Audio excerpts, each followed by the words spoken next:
इटियोलॉजिकली 3 layers होती हैं, ectoderm, mesoderm, endoderm, ठीक है, और न्यूरल क्रेस्ट सेल। तो कभी भी इन जनरल बोले एक्टोडर्म हमेशा एपिथेलियम बनाता है, हर चीज़ के ऊपर की एपिथेलियम, ठीक है। Mesoderm usually muscles and blood vessels बनाता है, एंड ब्लड वेसल्स, ठीक है। एंडोडर्म इंटरनल लाइनिंग बनाता है हर ऑर्गन की। ये इन डिक्टम है, जनरल डिक्टम, ठीक है। अब हम कॉर्निया की बात कर रहे हैं, तो कॉर्निया की epithelium will be form by ectoderm, ठीक है। कॉर्निया की बाकी 4 layers will be form by neural crestals, ठीक है। इसके बाद हम लेयर्स ऑफ कॉर्निया पे आए थे, जिसमें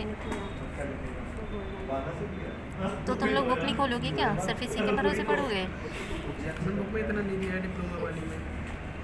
फिर लेयर्स ऑफ कॉर्निया हमने पढ़ी थी, जिसमें हमने कहा था कितनी लेयर्स होती हैं, कोई पूछे तो 5 लेयर्स प्लस डुआज मेम्ब्रेन बोलना है, ठीक है। 5 लेयर्स क्या क्या होती है? Epithelium, Bowman's membrane, stroma, Dua's membrane, Descemet's membrane और एंडोथेलियम। फिर हमने पढ़ा कि एपिथेलियम की क्या क्या प्रॉपर्टीज़ होती हैं। ये ओनली लेयर है विच कैन रीजनरेट, ठीक है। इसके अलावा ये कॉर्नियल ट्रांसपेरेंसी मेंटेनेंस में हेल्प करती है।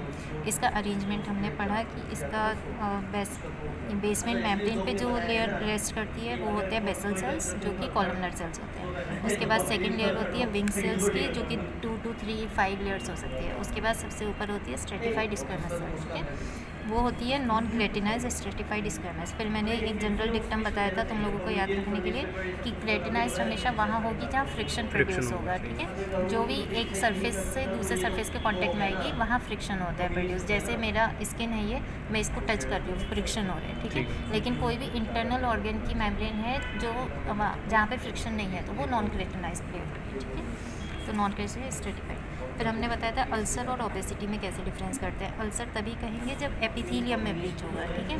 एपिथेलियम जो फर्स्ट लेयर है जो कि रीजनरेट हो सकती है। तो अगर पेशेंट अल्सर के साथ आ रहा है मतलब कि वो हील हो सकता है, अल्सर कैन ऑलवेज हील, ठीक है। ओबेसिटी जब हम कहेंगे, ओबेसिटी फिर 3 तरीके होती है, nebular, macular, leucomatous. Nebular grade opacity पहचान नहीं बताई थी कि अगर एकदम हल्की सी ट्रांसपेरेंसी गई हो या पीछे के तुम्हें स्ट्रक्चर दिख रहे हैं तो वो नेबुलर ग्रेड है, ठीक है।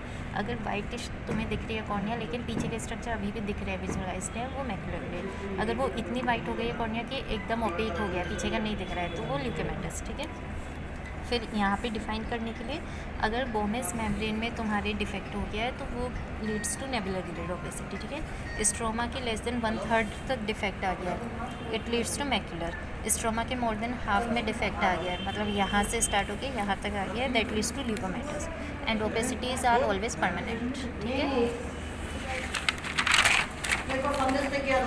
फिर सेकेंड लेयर पढ़ाई थी बोमेस मेम्ब्रेन, जो कि रीजनरेट नहीं करती, और अगर इसमें डिफेक्ट है तो नेबुलर ग्रेड कॉर्नियल ओबेसिटी होती है। और बोमेस मेम्ब्रेन होता है, it is condense part of anterior part of stroma, ठीक है। अब आ गए थर्ड लेयर पे। नहीं, मैं चेहरा नहीं आ रहा है। बंद करते भाई। स्ट्रोमा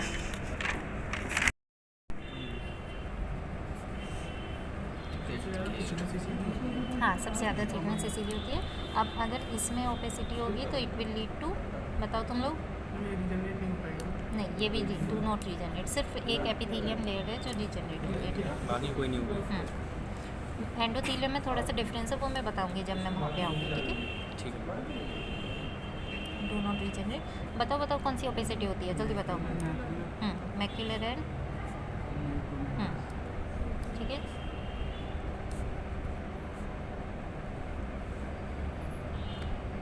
इसकी और इसकी इम्पोर्टेंस ये है कि स्ट्रोमा किस चीज़ से बना होता है। एक होता है एमएमपी मतलब मैट्रिक्स मेटेलोप्रोटीनेस, ठीक है। ये मैट्रिक्स बनाता है इसका। इसमें आते हैं तुम्हारे क्रेटिन सल्फेट, डर्मेटिन सल्फेट। जब तुमसे पूछा जाए मैट्रिक्स किसकी बनी होती है तो ये 3 नाम लिखना है, ठीक है। और कॉन्ड्राइटिन सल्फेट।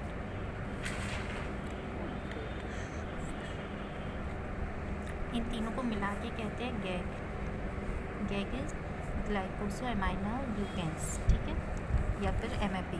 ये एमएपी कोलेजिनस लेयर होती है, ऐसे करके पैलिसेड अरेंजमेंट कहते हैं, ठीक है। पैरेलल अरेंज होती है। अगर ये पैरेलल अरेंज ना हो तो कॉर्निया हमारी ओपेक नहीं, मतलब ओपेक हो जाएगी, ठीक है, ट्रांसपेरेंट नहीं रहेगी। तो ये हो गया about stroma. Then fourth layer का नाम बताओ। डेस्मिट्स में कभी भी फोर्थ में डुअस मत बोलो, वो एडिशनल होता है, ठीक है। स्पेलिंग कर लेना सर। डेस्मिट मेम्ब्रेन की क्या क्या प्रॉपर्टीज़ हैं? एक तो डेस्मिट मेम्ब्रेन में एक ही इम्पॉर्टेंट चीज़ है बस, एक तो ये डू नॉट रीजनरेट, ठीक है। दूसरा, इसमें टाइट जंक्शंस होते हैं जो कि बैरियर बना के बैरियर का काम करते हैं, ठीक है। मतलब एंडोथीलियम से सरफेस से इधर ना आ पाई चीज़ें, इधर से इधर ना जा पाए, बैरियर का काम करते हैं। फिर फिफ्थ और मोस्ट इम्पॉर्टेंट हमारी एंडोथीलियम।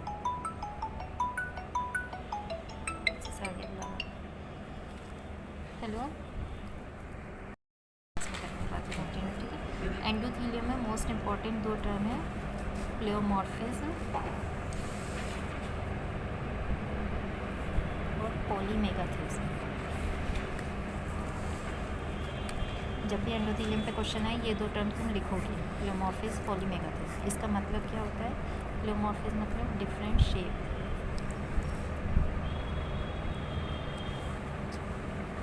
प्लेओ मतलब डिफरेंट होता है हमेशा, मॉर्फिज्म मतलब शेप उसके, ठीक है। पॉलीमेगाथिज्म मतलब मेगा मतलब बड़ा हो रहा है, तो डिफरेंट साइज, ठीक। एंडोथीलियम की प्रॉपर्टी ये होती है that it do not regenerate,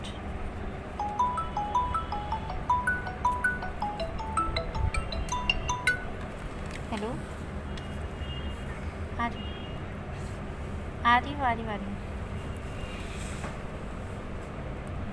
regenerate नहीं होती, लेकिन जब इसमें इंजरी हो जाती है तो ये दो प्रोसेस टेक ओवर कर लेते हैं। पॉलीमॉर्फिज्म मतलब जैसे अगर ये सेल्स है तो 3 सेल्स हैं, ठीक है, इसमें से एक सेल ये मर गया हमारा, तो एंडोथीलियम क्या करता है? शेप और साइज़ अपना बदल लेता है। यही 2 सेल रहेंगे, रीजनरेट नहीं होंगे, लेकिन ये 2 सेल बड़े हो जाएंगे, ठीक है, अपना शेप और साइज़ बदल लेंगे। तो pleomorphism and polymegathism works here, do not regenerate इसमें भी ट्रू है।